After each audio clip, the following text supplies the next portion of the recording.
সাংবাদিক বন্ধুগণ এবং সম্মানিত দেশবাসী, আপনারা ইতিমধ্যে সকলে অবগত হয়েছিলেন যে আমরা সমন্বয়ক বৃন্দ এবং আমাদের বৈষম্য বিরোধী ছাত্র আন্দোলনের যে লিয়াজু কমিটি এবং আমাদের সাথে আমাদের সম্মানিত শিক্ষক ঢাকা বিশ্ববিদ্যালয়ের অধ্যাপক আসিফ নজরুল স্যার এবং প্রফেসর তানজিম উদ্দিন স্যার আমাদের সাথে আজকে আমরা একত্রে বঙ্গভবনে এসেছিলাম।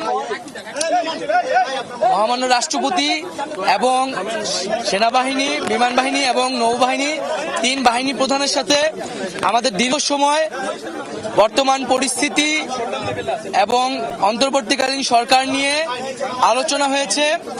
আমাদের একটি ফলপ্রসূ আলোচনা হয়েছে এবং ছাত্র নাগরিক অভ্যুত্থানকারীদের পক্ষ থেকে যেই সরকার প্রস্তাব করা হবে সেই প্রস্তাবিত সরকারই চূড়ান্ত অন্তর্বর্তীকালীন সরকার হবে, সেই নিশ্চয়তা আমরা আজকে বঙ্গভবন থেকে পেয়েছি। আমরা প্রাথমিকভাবে আমাদের অন্তর্বর্তীকালীন সরকারের জন্য সরকারের প্রধান উপদেষ্টা হিসেবে সর্বজন গ্রহণযোগ্য নোবেল পুরস্কার বিজয়ী আন্তর্জাতিক খ্যাতিসম্পন্ন ব্যক্তিত্ব ডক্টর মোহাম্মদ ইউনূসের নাম প্রস্তাব করেছিলাম এবং আজকে মহামান্য রাষ্ট্রপতিও সম্মতি দিয়েছেন ডক্টর মোহাম্মদ ইউনূসকে প্রধান করেই অন্তর্বর্তীকালীন সরকার দ্রুত সময়ের মধ্যে গঠন করা হবে এবং আমরা এই অন্তর্বর্তীকালীন সরকারের একটি প্রাথমিক তালিকা দিয়ে এসেছি, যেখানে নাগরিক সমাজ সহ ছাত্র প্রতিনিধিত্ব রয়েছে এবং খুবই দ্রুত সময়ের মধ্যে আমরা এই তালিকাটি নিয়ে বিভিন্ন রাজনৈতিক পক্ষের সাথে আলোচনার মাধ্যমে এটি চূড়ান্ত করা হবে এবং খুবই দ্রুত সময়ের মধ্যে অন্তর্বর্তীকালীন সরকার ঘোষণা করা হবে এবং সবার প্রতি আহ্বান থাকবে। আজকে তিন বাহিনী প্রধান এবং রাষ্ট্রপতির সাথে আমাদের দেশের বর্তমান পরিস্থিতি নিয়ে আলোচনা হয়েছে। রাষ্ট্রপতি এবং মহামান্য রাষ্ট্রপতি এবং তিন বাহিনীর প্রধান অভ্যুত্থানকারী ছাত্র নাগরিকদেরকে সম্মান জানিয়েছেন এবং পাশাপাশি দেশে যে এই ধরনের পরিস্থিতি চলছে, অরাজকতা এবং সহিংসতা আমরা দেখছি নানা ধরনের, তার প্রতি গভীর উদ্বেগ প্রকাশ করেছেন এবং আমরা সকলের প্রতি আহ্বান জানাবো যে অভ্যুত্থানকারী ছাত্র নাগরিকদের প্রস্তাবিত সরকারি বাংলাদেশে দ্রুত সময়ের মধ্যে ঘোষণা করা হবে।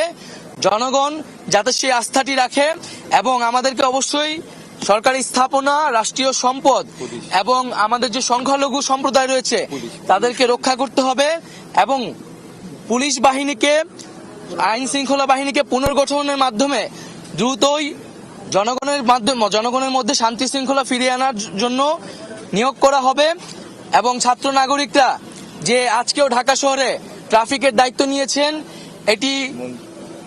এটি মন্দির পাহারা দিচ্ছেন, এটিকে সবাই প্রশংসা করেছেন এবং দেশের আইন শৃঙ্খলা বাহিনী ফিরে আসা না পর্যন্ত আমাদেরকে সবাইকে সতর্ক থাকতে হবে এবং আমাদেরকে এই যে কোনো ধরনের নাশকতা যাতে না হয়, লুটপাট যাতে না হয়, সেজন্য ছাত্র জনতাকে পাহারা দিতে হবে, সতর্ক অবস্থানে থাকতে হবে। সকলে মিলে ছাত্র জনতার দেশ গঠনের মাধ্যমে আমরা যে নতুন বাংলাদেশ, সেই বাংলাদেশ বিনির্মাণ করব। নির্বাচন দিতে হবে এই বিষয়ে আপনারা কোনো স্পেসিফিক আলোচনা করেছেন কিনা? অন্য উপদেষ্টাদের বিষয়ে কোনো আলোচনা হয়েছে কিনা? কালকে আমরা নির্বাচন আইনি সংস্কারের কোনো প্রস্তাব দিয়েছেন কিনা কথা বলেছেন। আমি এটা একটু বলে দেই। হ্যাঁ, তাই তোমার অনুমতি নেই বলছি। আমাদের এই তালিকা যেহেতু চূড়ান্ত হয় না, এটা এখন প্রকাশ করা হবে না। আর অন্যান্য বিষয়ে আলোচনা চলছে, কতদিনের সংখ্যা এসব বিষয়ে আলোচনা চলছে আর কি। সেটা আমরা 10 থেকে 15 জনের একটা প্রাথমিক তালিকা দিয়েছি। সেই তালিকাটি এখন আমরা প্রকাশ করব না, যেহেতু এটা একটা প্রাথমিক। সেটা আমরা আরো চূড়ান্ত করে দ্রুত সময়ের মধ্যে। আপনারা দেখছিলেন ট্রেন্ডিং টুডে বিডি। চ্যানেলটি ভালো লাগলে সাবস্ক্রাইব করুন। ধন্যবাদ।